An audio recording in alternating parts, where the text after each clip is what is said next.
네, 반갑습니다. 저는 4시 10분의 개그맨 김영민입니다. 개그맨이기도 하고요, 작곡가이기도 하고요, 그리고 충주 한 동네에서 일본어를 가장 재밌게 가르친다고 하는 강사기도 합니다. 예전에 개그 콘서트에서 감수성이라는 코너를 만들었을 때 원래 병사 역할로 들어갔는데요. 그 관상이 내시상이라 그래서 내시 역할을 제안받아서 시작했습니다. 가장 기억에 남는 에피소드는 감수성이라는 코너가 정말 빵빵 터지는 그 순간, 그날 야 이거 한 1년 넘게 가겠구나 라는 그날이 가장 기억에 남아요. 그 순간을 기다리면서 개그맨 생활을 참 오래 했거든요. 그날이 참 행복했습니다. 일단 저는 아웃사이더 성향이 강하고 혼자서 책 보는 걸 좋아하고 말도 많지 않았거든요. 근데 코미디언이라는 직업에 팬이 되면서 그 개그맨이 되고 싶다기보단 개그맨들과 친해지고 싶다는 생각을 먼저 했고요. 그렇게 그쪽을 알아보다가 개그맨까지 하게 됐어요. 저는 어렸을 때 남희석 선배의 팬이었고요. 그리고 또 개그맨 박성호 씨의 팬이었습니다. 그게 제 개그 인생의 시작이었습니다. 저는 개그맨들 보면서 이 사람이 좌파다 우파다라는 생각을 해본 적이 딱히 없어요. 그리고 뭐 좌파의 거의 상징처럼 여겨지는 그 분들도 사실 제가 만났을 때는 그런 느낌을 전혀 못 받았거든요. 아마 그때 박수가 나올 법한 이야기를 하려다 보니까 뭐 캐릭터가 그렇게 잡히지 않았나 이런 생각도 들고, 그리고 그때 뭐 제작진의 연출 의도도 반영되지 않나 뭐 그런 생각이 듭니다. 제작 구조상 완벽하게 검토를 받아서 진행하는 시스템이기 때문에 각자의 창작에 정치적인 의도까지 담아서 피력할 수 있는 구조는 아니에요. 일단 제가 그 표현할 수 있는 공간이 많이 없었고요. 밀리다 보니까 마지막 도전이라는 생각으로 시작을 하게 됐습니다. 인터뷰를 통해서 밝힌 적이 있는데요. 제가 한일 문화교류 사업을 진행을 했었습니다.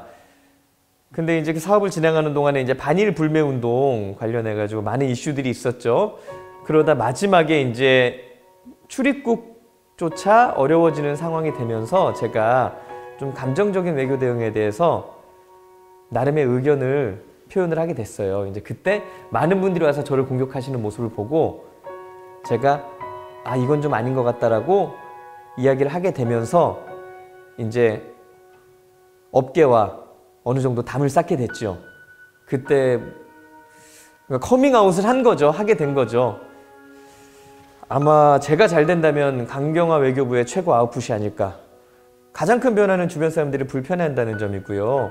그리고 이제 조금 비웃음의 대상이 되기도 하고, 그리고 유튜브를 시작하면서 비웃음이 대상이 된 것도 있지만 유튜브를 시작하면서 당당하게 우클릭한 후에 그 선거 참패, 그 이후에 그 뭔가 잘못된 선택의 아이콘처럼 뭐 전화도 많이 받고 야 뭐 한 달만 좀 기다리지 그랬어, 야 너 내가 그럴 줄 알았다니까, 뭐 이런, 뭐 지금은 아직 그런 상황이죠.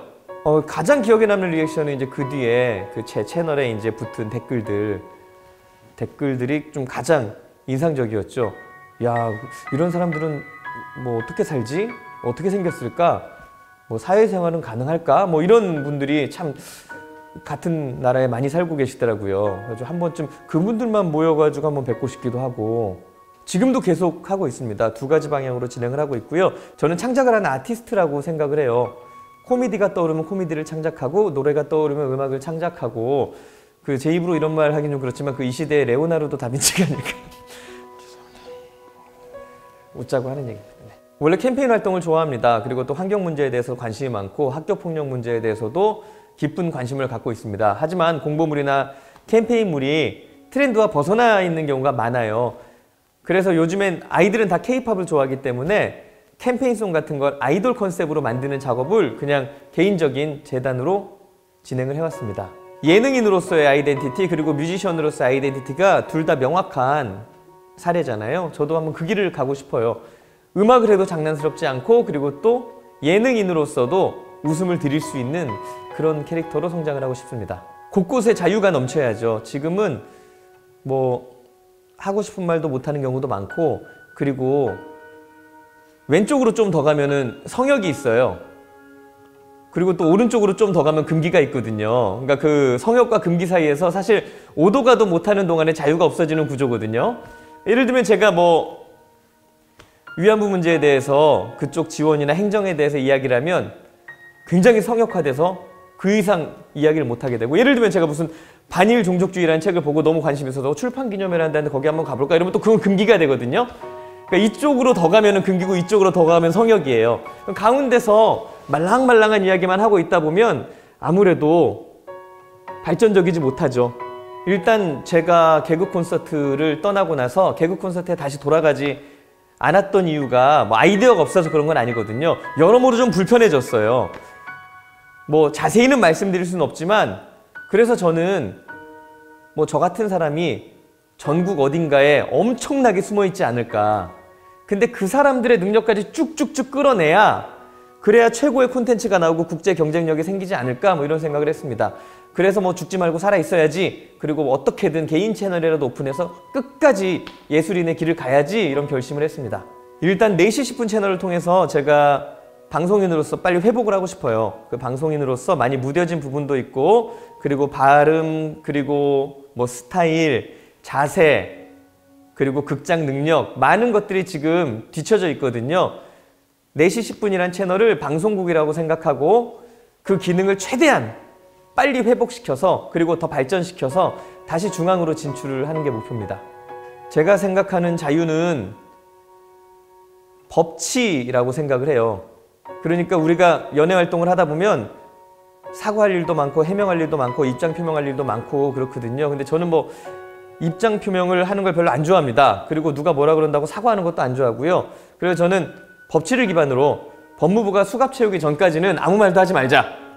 그게 이제 제가 생각하는 자유입니다. 그래서 저는 뭐 시비 거는 사람도 많고, 그리고 또 뭐 이런저런 그 딴지를 거는 분들도 많지만 항상 이 말을 해요. 법무부가 내 팔에 수갑 채우기 전까지는 아무 입장 표명도 없습니다. 고발하세요. 근데 대부분 고발할 이유는 없거든요. 네. 법적으로 문제없는 걸 문제 삼아가지고 그 와중에 누군가가 악이 되고 누군가가 선이 되고 누군가가 영웅되고, 이게 지금까지 계속 돌아왔던 패턴이고, 그렇게 영웅된 사람들이 막 정치인 됐다가 나중에 실망시키고 지금 보고 계시잖아요. 법적으로 문제 없으면 문제 없는 겁니다. 그래야지 그게 자유죠. 각자가 자기 인생 열심히 살면 그게 애국이라고 생각을 합니다. 의미 있는 문장을 정하고, 그리고 이게 정의라는 테마를 정하고, 거기에 다 같이 한마음이 돼서 이걸 반대하면은 나쁜 사람들이다. 뭐 정의는 그렇게 정해져 있는 게 아니라, 영화처럼 주제가 정해져 있는 게 아니라, 여러분 각자가 각자의 위치에서 열심히 살고 각자가 부자 되면 그게 나라가 부자 되는 것이고, 각자가 열심히 사는 그 흐름, 사리사욕의 흐름을 잘 컨트롤해가지고 각자가 알아서 잘 살게 냅두는 게 정치라고 생각을 해요.